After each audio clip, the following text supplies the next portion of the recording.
പിന്നെ എനിക്ക് ഗൾഫിലേക്ക് ഒരു ചാൻസ് ഉണ്ട്, നല്ല ജോലി, നല്ല സാലറി ഉള്ളൊരു ജോലിയാണ്. പക്ഷെ എപ്പോഴാണ് വിളിക്കാന്നറിയില്ല. എപ്പോൾ വിളിച്ചാലും പാസ്പോർട്ടൊക്കെ റെഡിയല്ലേ? റെഡിയാണ്. എപ്പോൾ വിളിച്ചാലും അന്ന് കയറാൻ റെഡിയാവണം. അതുകൊണ്ട് ഒരു 10 ദിവസത്തിനുള്ളിൽ വിളിക്കാൻ സാധ്യതയുണ്ട്.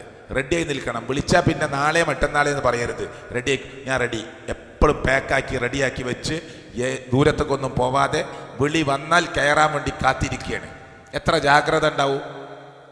നല്ലൊരു ചാൻസ് ആണെങ്കിൽ എത്ര ജാഗ്രത ഉണ്ടാവും? ഇതേപോലെ എപ്പോൾ വിളിച്ചാലും റെഡി ആയിക്കൊള്ളണം. വെറുതെ സിനിമ ടാക്കീസിൻ്റെ അടുത്തേക്ക് പോകരുത്. കാരണം വിളിച്ചാൽ പോകണം. മനസ്സിലായില്ലേ? കഞ്ചാവിൻ്റെയും മയക്കുമരുന്നിൻ്റെയും തോന്നിവാസത്തിൻ്റെയും കൂട്ടുകെട്ടിൻ്റെ അടുത്ത് പോയിരിക്കരുത്. ഞാൻ തൊട്ടിട്ടില്ല, ഞാൻ കഴിച്ചിട്ടില്ല, നോക്കിയിട്ടില്ല, പക്ഷെ ഞാൻ അവിടെ ഇരുന്നിട്ടേ ഉള്ളൂ. പറയണ്ട, വിളിച്ചാൽ പോകണം. വിളിച്ചാൽ പോകണം, വിളി വരും. ഇത് 10 ദിവസം എന്ന് നമ്മളോട് വിസനെ കുറിച്ച് പറഞ്ഞിട്ടുണ്ട്. ഇത് അതുമില്ല. ചിലപ്പോൾ 10 സെക്കൻഡ് ആയിരിക്കും, 10 മിനിറ്റ് ആയിരിക്കും, 10 മണിക്കൂറായിരിക്കും, 10 ദിവസമായിരിക്കും, 10 മാസമായിരിക്കും, 10 വർഷമായിരിക്കും, ചിലപ്പോൾ തീട്ടി കിട്ടിയേക്കാം. എപ്പോൾ വിളിച്ചാലും പോകണം. ആ വിളിക്കിങ്ങനെ റെഡിയായി നിൽക്കുക. എപ്പോഴാ വിളിക്കുക?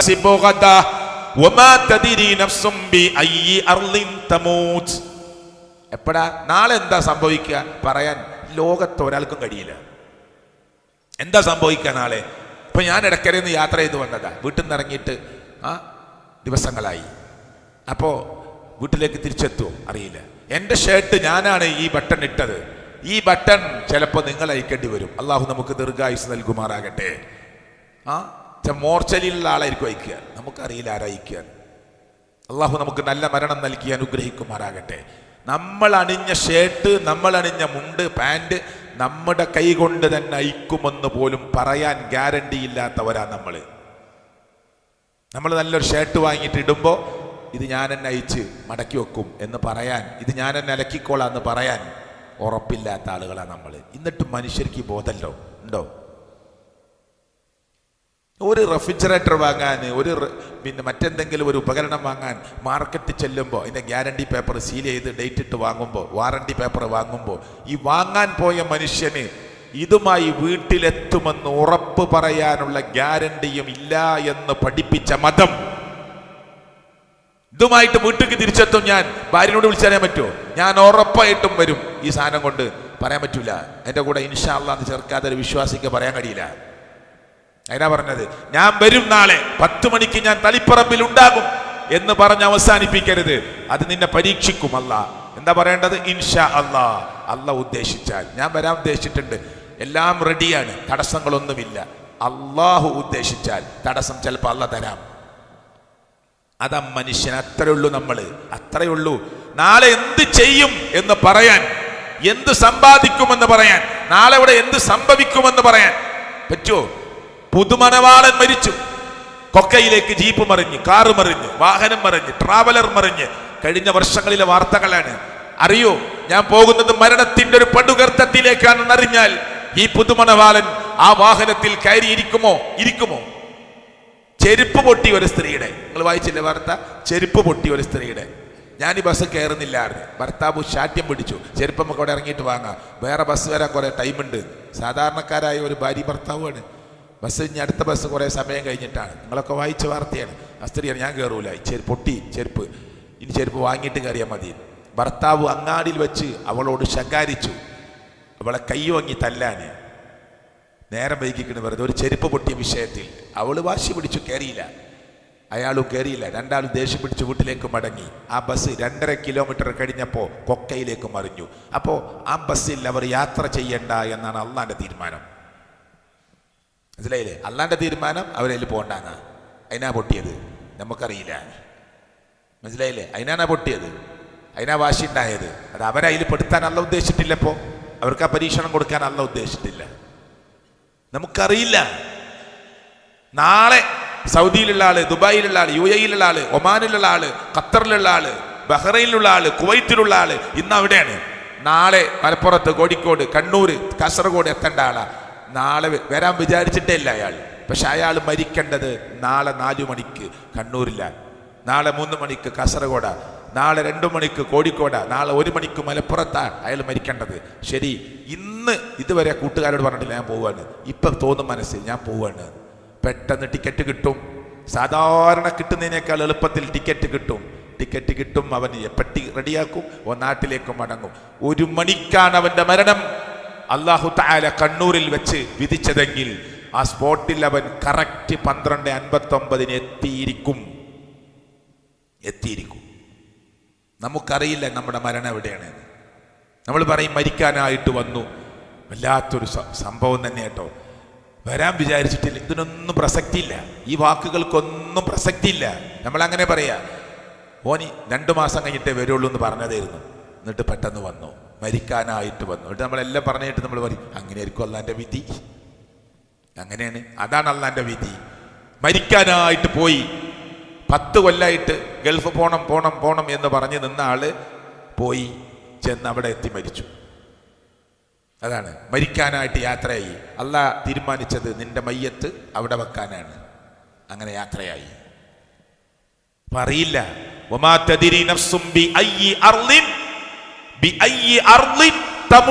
ഏത് മണ്ണിലാണ് നീ മരിക്കുക, ഏത് മണ്ണിൽ, നിന്റെ ജനിച്ച നാട്ടിൽ, നിന്റെ നാട് വിട്ട്, നിന്റെ വീട് വിട്ട്, നിന്റെ കൂട്ടുകാരെ വിട്ട്, നിന്റെ സഹപ്രവർത്തകരെ വിട്ട്, നിന്റെ കുടുംബ ബന്ധുമിത്രാദികളെ വിട്ട്, എവിടെ വെച്ച് ഏത് മണ്ണിൽ നീ മരിക്കുമെന്ന് പറയാൻ കഴിയില്ല എന്ന് അല്ലാഹു തആലയുടെ ഖുർആൻ ആശങ്കക്ക് വകുപ്പില്ലാതെ നമ്മെ പഠിപ്പിക്കുകയാണ്.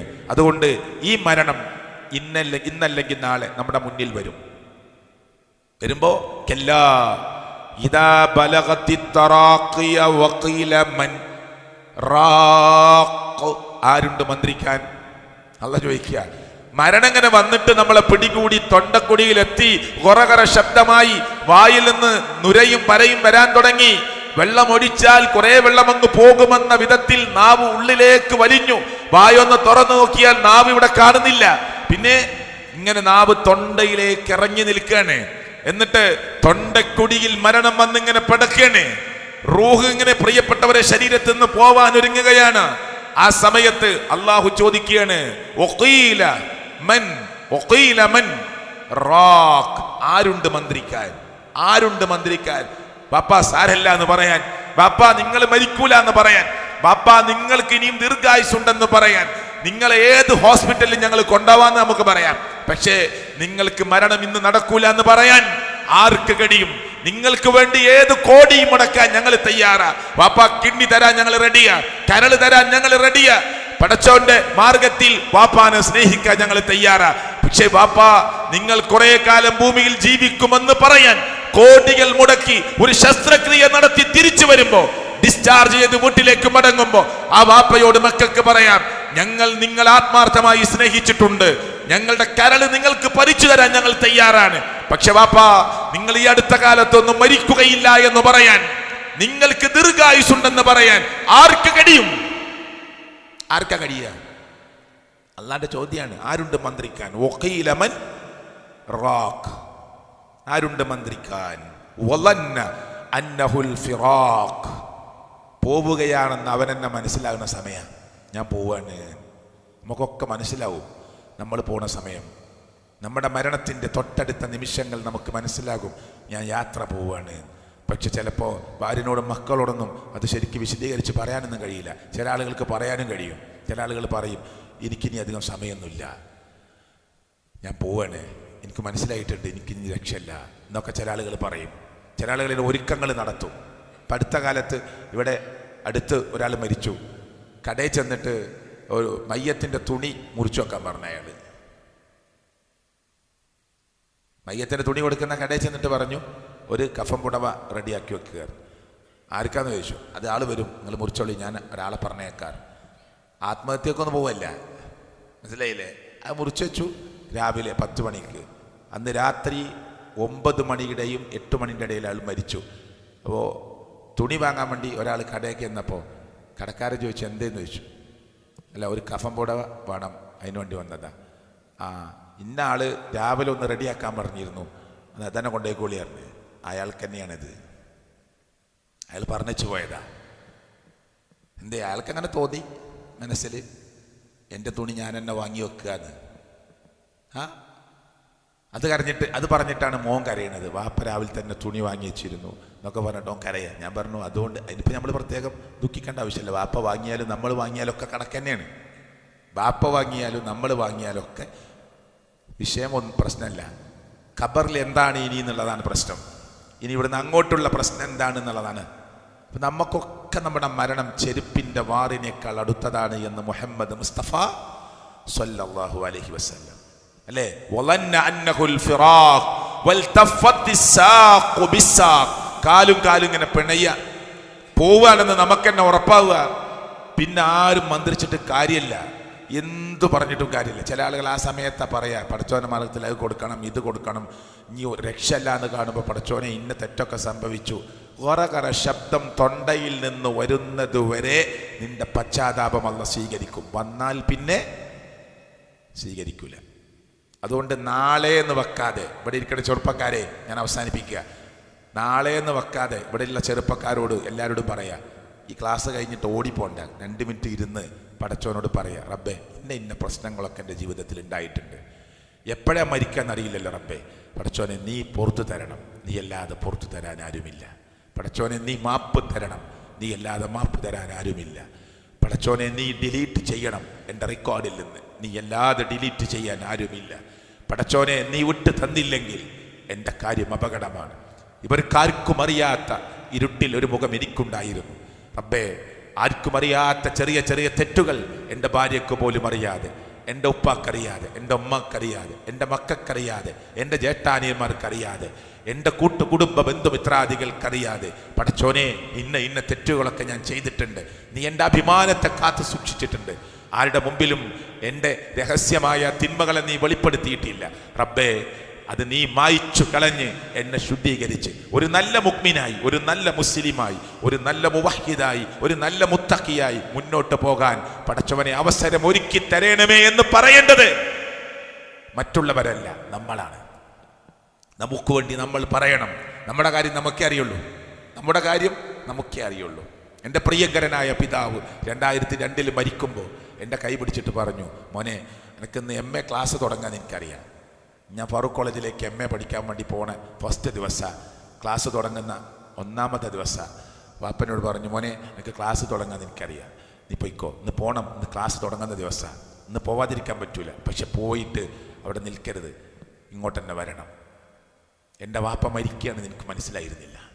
എൻ്റെ പ്രിയങ്കരനായ ഷിർക്കിലൊക്കെ ജീവിച്ച് പിന്നീട് തൗഹീദ് മനസ്സിലാക്കി ശക്തമായ തൗഹീദിൽ ജീവിച്ച എൻ്റെ പ്രിയങ്കരനായ പിതാവ് മരിക്കണമെന്ന് എനിക്കറിയില്ല. ഞാൻ പോവുമായിരുന്നില്ല അങ്ങനെ അറിഞ്ഞിരുന്നെങ്കിൽ. എൻ്റെ വാപ്പ എൻ്റെ കൈ പിടിച്ച്, സാധാരണ ഞങ്ങൾ സലാം പറഞ്ഞ് പോവുക, കൈ പിടിച്ച് സലാം പറഞ്ഞ് പോവാന്നല്ലാതെ ഇങ്ങനെ പോകുന്ന നേരത്ത് ഇങ്ങനത്തെ ഒരു ടോക്ക് ഉണ്ടാവില്ല. പക്ഷേ പറഞ്ഞു, ചെയറിൽ ഇതേപോലെ ഒരു കസേരയിൽ ഇരുന്ന് തൊട്ടപ്പുറത്ത് ഉമ്മയുണ്ട്, അവിടെ ഇരുന്നിട്ട് പറഞ്ഞു, പൊയ്ക്കോ ഇന്ന് ഇങ്ങോട്ട് തന്നെ വരണം എന്നെൻ്റെ പ്രിയങ്കരനായ പിതാവ്, പാവപ്പെട്ട മനുഷ്യൻ, ഞങ്ങളെ പോറ്റാൻ കഷ്ടപ്പെട്ട മനുഷ്യൻ, ആ മനുഷ്യൻ കൈ പിടിച്ച് പറഞ്ഞു, പൊയ്ക്കോ തിരിച്ചു വരണം. ഞാൻ പോയി 1 മണിക്കൂറിനുള്ളിൽ എൻ്റെ പ്രിയങ്കരനായ പിതാവ് ലോകത്തോട് ഇവിടെ പറഞ്ഞു. അള്ളാഹു അദ്ദേഹത്തിന് മഗ്ഫിറത്തും മർഹമത്തും പ്രദാനം ചെയ്യുമാറാകട്ടെ. അങ്ങനെ നിങ്ങളൊക്കെ ബാപ്പാരുമാരൊക്കെ മരിച്ചിട്ടുണ്ട്.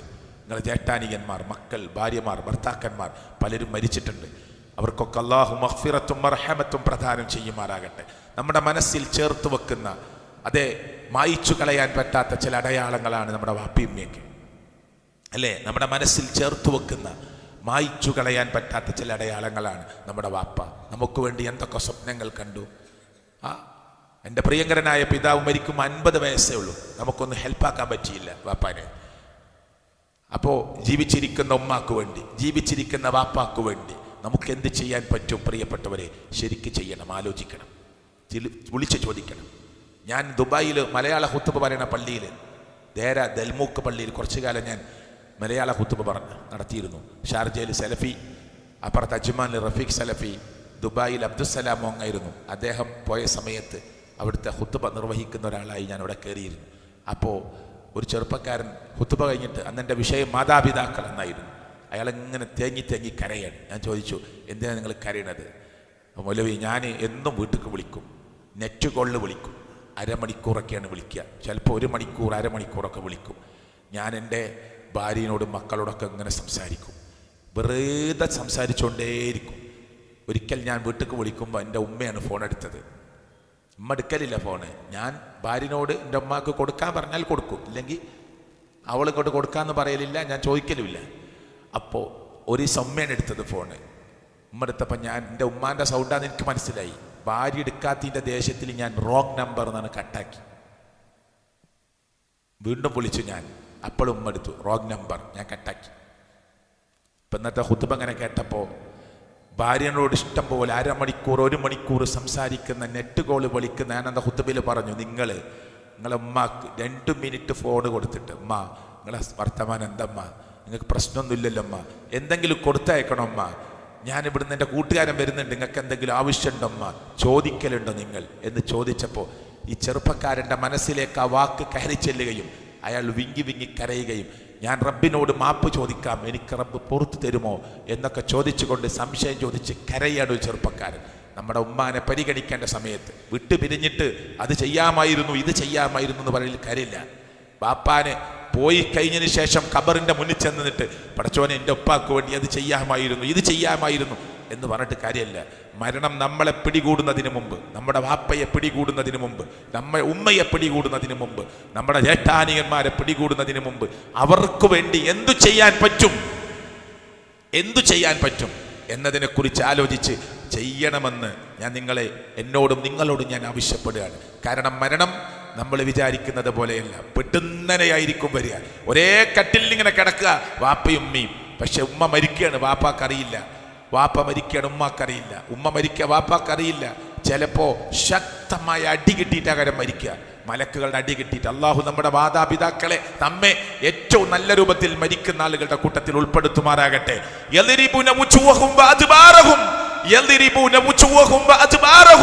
മുഖത്തും മുതുകിലും ഇങ്ങനെ അടിക്കും മലക്കുകൾ. നമ്മുടെ വാപ്പ നമ്മുടെ അമ്മ നമ്മൾ മോശപ്പെട്ടവരാണെങ്കിൽ അടിച്ചിട്ട മരിപ്പിക്കുക, ശക്തമായ അടി. ആ അടി ഉണ്ടല്ലോ തൊട്ടടുത്ത് നിൽക്കുന്ന മനുഷ്യൻ കേൾക്കൂല. ഈ മരണവുമായി ബന്ധപ്പെട്ട് മയ്യത്ത് കൊണ്ടുപോകുന്ന സമയം ഖബറിലുള്ള അട്ടഹാസം ഇതൊക്കെ കേൾക്കും. ഇല്ല സഖലൈനി, 2 ടീം ഒഴിച്ച് ബാക്കിയുള്ളവർ ആരാ? 2 ടീം കേൾക്കൂല എന്നാണ് നബി പറഞ്ഞത്. ഒന്ന് അൽ-ഇൻസ് വൽ ജിന്ന്, മനുഷ്യനും ജിന്നും കേൾക്കൂല. എന്നാ ഖബറിൻ്റെ അടുത്തുള്ള ചില മൃഗങ്ങളൊക്കെ അവിടുന്ന് പോകും. ഇതിലേ ഖബറിൻ്റെ അടുത്തുള്ള ചില മൃഗങ്ങളൊക്കെ അവിടെ വല്ല പട്ടിയോ പൂച്ചയൊക്കെ ഉണ്ടെങ്കിൽ അവിടുന്ന് ഓടിപ്പോവും. കാരണം അവർക്കൊക്കെ ചിലത് മനസ്സിലാവും, നമുക്കറിയില്ല. ഈ സൗണ്ട് എങ്ങാനും മനുഷ്യൻ കേട്ടിരുന്നുവെങ്കിൽ, മനുഷ്യനെങ്ങാനും അത് കേട്ടിരുന്നുവെങ്കിൽ ബോധരഹിതനായി വീടുമായിരുന്നു എന്ന് മുഹമ്മദ് മുസ്തഫ സല്ലല്ലാഹു അലൈഹി വസല്ലം. റൂഹ് ഇങ്ങനെ ഖബറിലേക്ക് വെച്ചിട്ടേ റൂഹ് മടക്കും. നമ്മളെ കൊണ്ട് ഈ ഖബറിൽ വെച്ച് 6 അടി മണ്ണ് താഴ്ച ഒരു നേരം മലർത്തി കിടത്താൻ കൂടി ഖബറിലെ സ്ഥലമല്ല. ഞാൻ ആ ഖബറിലേക്ക് ഇങ്ങനെ നോക്കുമ്പോൾ അതാ ശ്രദ്ധിക്കല്, ഒന്ന് ശരി കമന്ന് കിടക്കാനുള്ള സ്ഥലം ഖബറിലില്ല. ഇഷ്ടംപോലെ ഏക്കറക്കണക്കിന് ഭൂമി പള്ളിക്കുണ്ടായിട്ട് ചെറിയ ഖബറ. അതാണ് എൻ്റെ നിയമം, അങ്ങനെ വെക്കുക ഖബർ. എന്നിട്ട് 3 അടി താഴ്ച, പിന്നെ 3 അടി അല്ലെങ്കിൽ 2 അടി അതിൻ്റെ ഉള്ളിൽ വെച്ച് മൂടുകല്ല് വെച്ച് 3 പിടി മണ്ണും വാരിയിട്ട് അതിൻ്റെ മേലെ വീണ്ടും മണ്ണ് സാധാരണ ഖബറാക്കി മാറ്റി നമ്മൾ തസ്ബീഹ് ചൊല്ലി നമ്മൾ തിരിച്ചു പോരുമ്പോൾ അവിടേക്ക് 2 മലക്കുകൾ വരും. ഖബറിൽ കിടക്കുന്ന ആളെ എഴുന്നേൽപ്പിച്ചിരുത്തും. റൂഹ് മടക്കി കൊടുക്കും. അല്ലാന്റെ റസൂലാണ് സല്ലല്ലാഹു അലൈഹി വസല്ലം ഖബറിൽ കിടക്കുന്ന മനുഷ്യനെ എഴുന്നേൽപ്പിച്ചിരുത്തും. റൂഹ് അങ്ങ് മടക്കി കൊടുക്കും. എന്നിട്ട് ചോദിക്കും, ഈ 2 മലക്കുകളും ചോദിക്കും, ആരാ നിന്റെ റബ്ബ്? ഉത്തരം കിട്ടൂല. ഇപ്പോ പുറത്തേക്കുന്ന പള്ളിന്റെ പുറത്ത് അങ്ങാടിയിൽ നിസ്കാരമൊന്നും ഇല്ലാത്ത, ജീവിതത്തിൽ നിസ്കരിച്ചിട്ടില്ലാത്ത മുസ്ലിം പേരിട്ട ആളോട് ആരാ റബ്ബ് എന്ന് ചോദിച്ചാൽ അള്ളാന്ന് പറയില്ലേ? ഹിന്ദുക്കൾ പറയില്ലേ? ക്രിസ്ത്യാനികൾ പറയില്ലേ? നിരീശ്വരവാദിക്ക് പറയാൻ കിട്ടൂല അള്ളാന്ന്. പക്ഷേ നേരെ മരിക്കാത്തവൻ ഖബറിൽ ജീവിതകാലത്ത് അള്ളാന്ന് പറയാൻ കിട്ടിയവനാണെങ്കിലും ഖബറിൽ ചോദിക്കും, റബ്ബുക്ക്, ആരാ നിന്റെ റബ്ബ്? ഹദീസിൽ അങ്ങനെ പ്രയോഗിച്ചത്, എനിക്കറിയില്ല. ഈ ചെവിയുടെയും ഇടയിൽ 2 മലായിക്കത്തുകൾ അതിശക്തമായ ഒരു അടി അങ്ങോട്ട് അടിക്കും. ഹദീസിൽ വന്നതാ, ഒറ്റടിയാണ് പെരടിയുടെ ഭാഗത്ത്. അടിക്കുന്നതോടുകൂടി ഈ മനുഷ്യൻ മണ്ണിലേക്ക് അങ്ങ് ലയിച്ചു ചേരും. അടിയുടെ ശക്തി കൊണ്ട് മനുഷ്യൻ ഈ മണ്ണിലേക്ക് അങ്ങ് ലയിച്ചു ചേരും. വീണ്ടും എഴുന്നേൽപ്പിക്കുവാനെ. എന്നിട്ട് അടുത്ത ചോദ്യം, മാ ദീനുക്, എന്താ ദീന്? അടിക്കല്ലേ, എനിക്കറിയില്ല. ഖബറിൽ നടക്കുന്ന സംഭവ ഇതാ കേൾക്കുന്ന പറഞ്ഞ ജീവികൾ കേൾക്കുന്നു, മനുഷ്യൻ കേൾക്കൂലാന്ന്. അടുത്തുള്ള ജീവജാലങ്ങൾക്കൊക്കെ ഈ സൗണ്ട് കേൾക്കും. ഇങ്ങനൊരു സംഭവം വരാനുണ്ട് പ്രിയപ്പെട്ടവരെ. ഇത് കഥയല്ല, ഇത് അള്ളാഹുവിന്റെ പ്രവാചകന്റെ വഹി, അള്ളാഹ് കൊടുത്ത വഹിയാണ്. അള്ളാഹ് വഹി പ്രകാരം അറിയിച്ചു കൊടുത്തതല്ലാതെ ദീനായി അള്ളാഹുവിന്റെ പ്രവാചകൻ പറഞ്ഞിട്ടില്ല, പറയുകയില്ല. അതുകൊണ്ട് ഇത് നാളെ അനുഭവിക്കാനുള്ളവരാണ് ചെറുപ്പക്കാരെ. ഏതോ മാടി വിളിക്കുന്ന പെൺകുട്ടിയുടെ ഇക്കിളിപ്പെടുത്തുന്ന വർത്തമാനം കേൾക്കുമ്പോ പടച്ചവനെ മറന്ന് മാതാപിതാക്കളെ മറന്ന് അവളുടെ വിളിക്ക് ഉത്തരം നൽകി പോകുമ്പോ, ഏതോ മാടി വിളിക്കുന്ന കാമുകന്റെ ഇക്കിളിപ്പെടുത്തുന്ന വർത്തമാനം കേൾക്കുമ്പോ നൊന്ത് പ്രസവിച്ച മാതാവിനെ വേദനിപ്പിച്ച് കടന്നു പോകുന്ന, അതെ, നിന്നെ പോറ്റി വളർത്തിയ തന്റെ പിതാവിനെ പുറങ്കാല് കൊണ്ട് തട്ടിമാറ്റി ഇക്കിളിപ്പെടുത്തുന്ന വർത്തമാനം പറഞ്ഞ കാമുകന്റെ വിളിക്കുത്തരം നൽകി കടന്നു പോകുമ്പോ, ദീന് വേണ്ട, ദുനിയാവ് വേണ്ട, എല്ലാം മറന്ന് കടന്നു പോകുമ്പോ, ഈ ഖബറിൽ നാളെ ഞാൻ ഒറ്റയ്ക്ക് കിടക്കേണ്ടി വരുമെന്ന ബോധമുള്ളവർക്ക് ചെയ്യാനാകുമോ ഈ തോന്നിവാസം? പറ്റുമോ? ഈ വൃത്തികേട് റമളാൻ മാസത്തിൽ അവർ പെൺകുട്ടി പോയത്, റമളാൻ മാസത്തിൽ നോമ്പ് 5-ന് 6-ന്. അവിടെയൊക്കെ മതം വേണ്ട എന്നൊക്കെ പറയുന്ന കുറെ ആളുകളുണ്ട്. ഞങ്ങൾ മതമില്ല, ഞങ്ങൾക്ക് മതം വേണ്ട, ഞങ്ങൾ ഒരു മതത്തിനും കൂട്ടു നിൽക്കുന്ന ആളുകളല്ല. അങ്ങനെ കൊണ്ടുപോയ ആളുകളൊക്കെ അമ്പലത്തിൽ കൊണ്ടുപോയി തൊട്ടും പൊടിയിച്ച് കേട്ടോ, എന്നിട്ടാ പിന്നെ കല്യാണം നടത്തല്. വേറെ വിഷയ. ഒരു മതവും വേണ്ട എന്ന് പറയുന്ന ആളുകൾ വരെ കൊണ്ടുപോയിട്ട് അമ്പലത്തിന്റെ ആചാരപ്രകാരം കല്യാണം നടത്തല്. എന്നിട്ട് വലിയ ഫേസ്ബുക്കിലിടുക, റമളാൻ മാസത്തിൽ ഇവൾ എൻ്റെ കൂടെ പോന്നു, ഞങ്ങൾ അമ്പലത്തിൽ കല്യാണം കഴിഞ്ഞു, വളരെ സന്തോഷം, ഹാപ്പി, ഭയങ്കര ചിരിച്ചിക്കണ ഫോട്ടോ രണ്ടാളും. അള്ളാന്റെ ദീന് പഠിക്കാനേ 8ാം ക്ലാസ് വരെ 9ാം ക്ലാസ് വരെ മദ്രസയിൽ പോയിട്ട് റമളാൻ മാസത്തിൽ ദീനും വേണ്ട അന്ന് വരെ മഫ്തയിട്ടവൾ അയച്ചു വെച്ച് അതിൻ്റെ എല്ലാ അടയാളങ്ങളും മാറ്റിവെച്ച് താൽക്കാലികമായ ഒരു വൈവാഹിക ജീവിതത്തിന്റെ കാമുകന്റെ കൂടെയുള്ള താൽക്കാലിക ആസ്വാദനത്തിന് വേണ്ടി പടച്ചവന്റെ ദീനിനെ മുഴുവൻ തട്ടിക്കളഞ്ഞ് ഇറങ്ങിപ്പോകുമ്പോ ഈ ഖബർ ഓർക്കണം, ഈ ഖബർ ഓർക്കണം. അടി കിട്ടിയിട്ടേ മരിക്കുക. മുഖത്തും മുതുകിലും അടിക്കുക. വേദനാജനകമായ ശിക്ഷ ആസ്വദിച്ചോ എന്ന് വിളിച്ചു പറയുന്ന മലക്കുകൾ. അടിക്കുമ്പോ ചോദിക്കും എങ്ങനെയുണ്ട് എന്ന്. മലക്കുകൾ നമ്മളെ മരിപ്പിക്കുക, ഒരൊറ്റ അടി എന്നോട് ചോദിക്കും എങ്ങനെയുണ്ട്, ഉഷാറല്ലേ?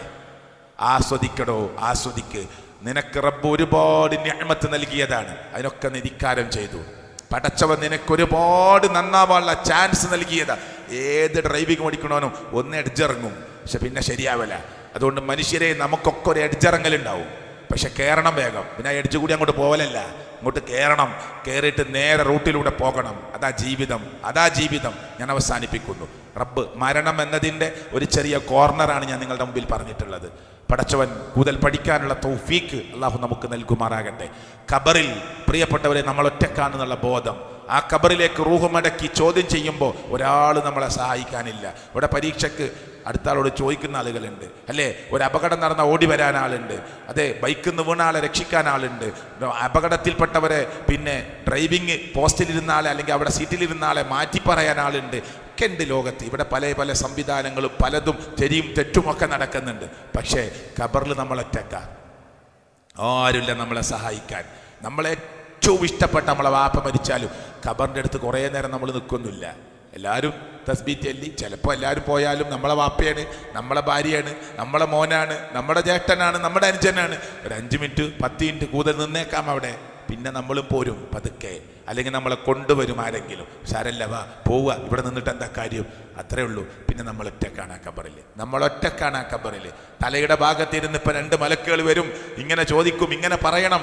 ഈ ട്യൂഷൻ കൊണ്ടൊന്നും കാര്യമില്ല, ഈ ട്യൂഷൻ കൊണ്ടൊന്നും കാര്യമില്ല. അതൊക്കെ ജീവിതത്തിൽ കൊടുക്കേണ്ട കാര്യമാണ്, ജീവിച്ചിരിക്കുമ്പോൾ കൊടുക്കേണ്ട കാര്യമാണ്. അതുകൊണ്ട് സുഹൃത്തുക്കളെ, ഈ മരണത്തെ മുന്നിൽ കണ്ടുകൊണ്ട് ജീവിതത്തെ നന്നാക്കാൻ ശ്രമിക്കുക, ജീവിതത്തെ നന്നാക്കാൻ ശ്രമിക്കുക.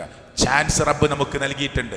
ഈ തളിപ്പറമ്പ് പള്ളിയിൽ വന്ന് ഈ ക്ലാസ് കേട്ടവർ ഒരാൾക്കും ഈ പറയുന്ന എനിക്ക് തീരെ നിങ്ങൾക്കൊട്ടും പടച്ചവന്റെ മുമ്പിൽ പറയാൻ പറ്റില്ല. എന്ത്? പടച്ചവനെ ഞങ്ങൾക്കറിയില്ലായിരുന്നു, മരണത്തെക്കുറിച്ച് ഞങ്ങൾക്കറിയില്ലായിരുന്നു, ഖബറിനെ കുറിച്ച് ഞങ്ങൾക്കറിയില്ലായിരുന്നു. മയ്യത്ത് കൊണ്ടുപോകുമ്പോ ഖദ്ദിമൂനി, വേഗം കൊണ്ടുപോകണേ, വേഗം കൊണ്ടുപോകണേ എന്ന് ഈ നല്ല മനുഷ്യൻ മരിച്ചെങ്കിൽ വിളിച്ചു പറയുമെന്ന് പറഞ്ഞത് ഞങ്ങൾക്കറിയുമായിരുന്നില്ല. ചീത്ത മനുഷ്യനാണ് മരിച്ചതെങ്കിൽ കൊണ്ടുപോകല്ലേ, കൊണ്ടുപോകല്ലേ, അഖിറൂനി അഖിറൂനി, ഇവിടെ വെക്ക് കൊണ്ടോല്ലേ എന്ന് പറയുന്നൊരു ഘട്ടം ഞങ്ങൾക്ക് അറിയുമായിരുന്നില്ല. ആരടി മണ്ണിൽ ഞങ്ങൾ ഒറ്റക്കാണ്. ചോദ്യമുണ്ട്. സ്വർഗത്തിൽ നിന്നൊരു കവാടം നല്ലവനാണെങ്കിൽ തുറക്കും, നരകത്തിൽ നിന്നൊരു കവാടം ചീത്ത മനുഷ്യനാണെങ്കിൽ തുറക്കും. ഇത് നിനക്ക് ചെന്നിരിക്കാനുള്ള സ്ഥലമാണെന്ന് പറയും.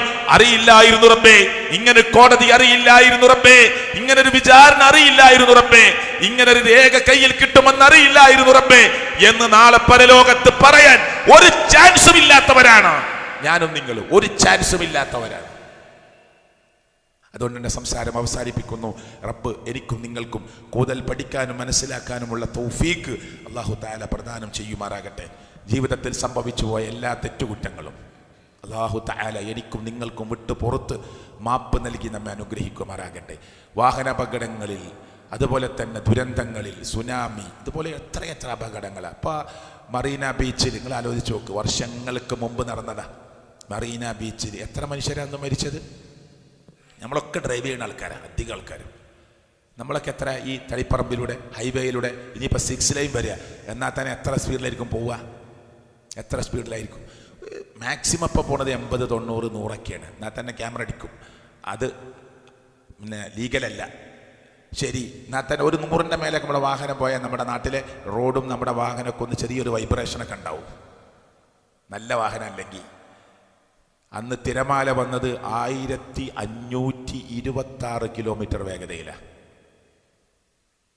പത്രം ഞാൻ കട്ട് ചെയ്ത് വെച്ചിട്ടുണ്ട് അന്ന് റിപ്പോർട്ടുകൾ. എത്ര? 1526. ഒന്ന് ആലോചിച്ച് നോക്കുക വേഗത. നമ്മൾ കാറിൽ നമ്മൾ കൂടെ പോവുക, മോൻ്റെ കൂടെ, ഡ്രൈവറെ കൂടെ പോവുക. ഒരു 80 എത്തുമ്പോൾ പറയും കുറച്ച് സ്പീഡ് കുറക്കിട്ടോ, പതുക്കെ പോയാൽ മതി. കുറച്ച് സ്പീഡ് കുറയ്ക്ക്. 80, 90 സ്പീഡ് കുറക്കാൻ പറയണേ നമ്മൾ. വേണ്ടാന്ന്, അത് ഇവിടെ അനുവദിച്ചതല്ല. ഗൾഫിലൊക്കെ 120, 130, 140. അതിൻ്റെ അപ്പുറം ഒന്നും പോകണില്ല, ഇല്ല, അത്രേ ഉള്ളൂ. അന്ന് തിരമാല, അതാ വരുന്നു തിരമാല എന്ന് പറഞ്ഞ് മറീന ബീച്ചിൽ നഗ്നകൾ, അർദ്ധനഗ്നകൾ, തോന്നിയവാസികൾ, വൃത്തികേടന്മാർ, നല്ല മനുഷ്യന്മാർ കാണാൻ പോയവർ പലരുണ്ടാവാം. ഇതാ വരുന്നു വെള്ളം എന്ന് പറഞ്ഞ് വെള്ളം പെട്ടെന്ന് കടലിനോട് ഉയർന്നതാ. 1526 കിലോമീറ്റർ വേഗതയിൽ മറീന ബീച്ചിനെ ലക്ഷ്യം വെച്ച് തിരമാലകൾ പർവ്വതം കണക്കെ, കുന്ന് കണക്കെ ഇങ്ങോട്ട് കയറി വന്ന് 100 കണക്കിന് മനുഷ്യന്മാരെ വെള്ളം കുടിപ്പിച്ച് മരിപ്പിച്ച് തിരമാല തിരിച്ചടു പോയി. ഇങ്ങനെ പരന്ന് കിടക്കിന് മനുഷ്യന്മാർ മരിച്ചിട്ട് ഉന്തുവണ്ടിയിൽ വെച്ചിട്ടാ മയ്യത്ത് ഇങ്ങനെ കൊണ്ടുപോയിരുന്നത്. ഉന്തുവണ്ടിയിൽ വെച്ചിട്ട് എത്ര പെട്ടെന്നാ! 1526 കിലോമീറ്റർ എന്ന് പറഞ്ഞാൽ മനുഷ്യന് ഓടി രക്ഷപ്പെടാൻ പറ്റുമോ? കഴിയോ? പടച്ചോൻ ശിക്ഷിക്കാൻ വിചാരിച്ചാൽ, പരീക്ഷിക്കാൻ വിചാരിച്ചാൽ പടച്ചോൻ ഇതൊക്കെ എളുപ്പമാണ് സുഹൃത്തുക്കളെ. നമുക്ക് തോന്നുക നമ്മളൊക്കെ നല്ല വലിയ കുപ്പായം, പാൻറ്റും, തുണിയും, ഷോപ്പും, കച്ചവടം, ബിസിനസ്സും, വീടും, കെട്ടിടവും, മതിലൊക്കെ ആയിട്ട് ഇങ്ങനെ ഇരിക്കുമ്പോൾ നമ്മളൊക്കെ വലിയ ആൾക്കാരാന്നൊരു തോന്നലാ അല്ലേ? പടച്ചോൻ വിചാരിച്ച ഒരൊറ്റ സെക്കൻഡ് കൊണ്ട് നമ്മളെ മുഴുവനും ഇല്ലാതാക്കാൻ കഴിയും. അതുകൊണ്ട് വിനീതരാവുക, വീണ്ടും വിനീതരാവുക. അള്ളാഹു നമ്മെ അനുഗ്രഹിക്കുമാറാകട്ടെ. റബ്ബ് നമ്മുടെ ജീവിതത്തിൽ സംഭവിച്ച എല്ലാ തെറ്റുകുറ്റങ്ങളും പുറത്ത് റബ്ബ് നമുക്ക് മാപ്പ് നൽകുമാറാകട്ടെ. അള്ളാഹുവേ, നിന്റെ ദീനിനു വേണ്ടി പ്രവർത്തിക്കുന്ന നിന്റെ ഇഷ്ടദാസന്മാരിൽ ഞങ്ങളെ നീ ഉൾപ്പെടുത്തി അനുഗ്രഹിക്കണേ അല്ലാ. ഞങ്ങളുടെ മാതാപിതാക്കൾ മരിച്ചിട്ടുണ്ട് അല്ലാ, എൻ്റെ ഉപ്പടക്കം. നിങ്ങളുടെ കൂട്ടത്തിലെ ഉപ്പമാർ, ഉമ്മമാർ, ജ്യേഷ്ഠാനിയന്മാർ, അതുപോലെ ഭാര്യ ഭർത്താക്കന്മാർ, മക്കൾ, നമ്മുടെ ബന്ധുക്കൾ, മുഅ്മിനീങ്ങളായ ആളുകൾ, ഈ മഹലിൽപ്പെട്ട സത്യവിശ്വാസികളായ ആളുകൾ പലരും നമ്മെ വിട്ടുപിരിഞ്ഞിട്ടുണ്ട്. അള്ളാഹുവേ, അവരുടെ കബറിനെ നീ വിശാലമാക്കി കൊടുക്കണേ അല്ലാ. അവർക്ക് നീ മഗ്ഫിറത്തും മർഹമത്തും നൽകണേ അല്ലാ. ഞങ്ങൾക്ക് നീ നല്ല മരണം നൽകി അനുഗ്രഹിക്കണേ അല്ലാ. കാലവിപത്തുകളിലും പരീക്ഷണങ്ങളിൽ ഞങ്ങളെ നീ അകപ്പെടുത്തരുത് റബ്ബേ. അള്ളാഹുവേ, മരിക്കുമ്പോൾ ലാ ഇലാഹ ഇല്ലല്ലാ എന്ന കലിമത്തു തൗഹീദ് ഉച്ചരിച്ചു മരിക്കാനുള്ള ഭാഗ്യം നൽകണേ അല്ലാ. നല്ല മലായിക്കത്തുകൾ വന്ന് നല്ല സംസാരത്തിൽ നല്ലൊരു വിധത്തിൽ റൂഹ് പിടിച്ച് ആകാശത്തിൻ്റെ മേലാപ്പിലേക്ക് കൊണ്ടുപോകുമ്പോൾ ഇത്രയും വലിയ സൗഭാഗ്യവാൻ ആരാണ് ഈ റൂഹിൻ്റെ ഉടമ എന്ന് മലക്കുകൾ ചോദിക്കുകയും സന്തോഷിക്കുകയും ആകാശത്തിൻ്റെ കവാടങ്ങൾ തുറന്നു കൊടുക്കുകയും ചെയ്യുന്ന മഹനീയമായ സ്ഥാനം ഞങ്ങൾക്ക് നീ നൽകി അനുഗ്രഹിക്കണേ അല്ലാ. അടികിട്ടി വേദനയോടുകൂടി അട്ടഹസിച്ച് അള്ളാഹുവേ ഈ ലോകത്ത് നിന്ന് വിട പറഞ്ഞ് പിന്നീട് അങ്ങോട്ട് ശിക്ഷയുടെ മാലപ്പടക്കം പോലെ വെറും ശിക്ഷകൾ അനുഭവിക്കേണ്ടി വരുന്ന ഒരു യാത്ര ഞങ്ങൾക്ക് നീ ഒരിക്കലും നൽകാതെ ഞങ്ങൾ അനുഗ്രഹിക്കണേ അള്ളാഹുവേ, ഞങ്ങളുടെ ജീവിതത്തിൽ ചെറുതും വലുതുമായ അറിവില്ലായ്മ കൊണ്ട് സംഭവിച്ചു പോയ എല്ലാ തെറ്റുകുറ്റങ്ങളും പടച്ചവനെ നിൻ്റെ റഹ്മത്ത് കൊണ്ട് അള്ളാഹുവേ നീ കാരുണ്യവാനാണ്, റഹീമാണ്, റഹ്മാനാണ്, നീ പുറത്ത് മാപ്പ് നൽകണേ ഫലസ്തീനിൽ ഞങ്ങളുടെ സഹോദരങ്ങൾ സഹോദരിമാർ മക്കൾ വേദനിക്കുന്നു. അള്ളാഹുവെ നീ അഭയവും ആശ്രയവും സമാധാനവും നൽകി അനുഗ്രഹിക്കണേ ഞങ്ങൾ കൊടുക്കുന്ന വലത് കൈ കൊണ്ട് കൊടുക്കുന്നത് ഇടത് കൈ അറിയാത്ത വിധത്തിൽ റബ്ബേ നീ തന്നതിൽ നിന്ന് നിന്റെ മാർഗത്തിൽ കൊടുക്കുന്ന ഭാഗ്യവാന്മാരിൽ സത്യവാന്മാരിൽ ഞങ്ങളെ നീ ഉൾപ്പെടുത്തി അനുഗ്രഹിക്കണേ ربنا تقبل منا إنك أنت السميع العليم ربنا آتنا في الدنيا حسنة وفي الآخرة حسنة وقنا عذاب النار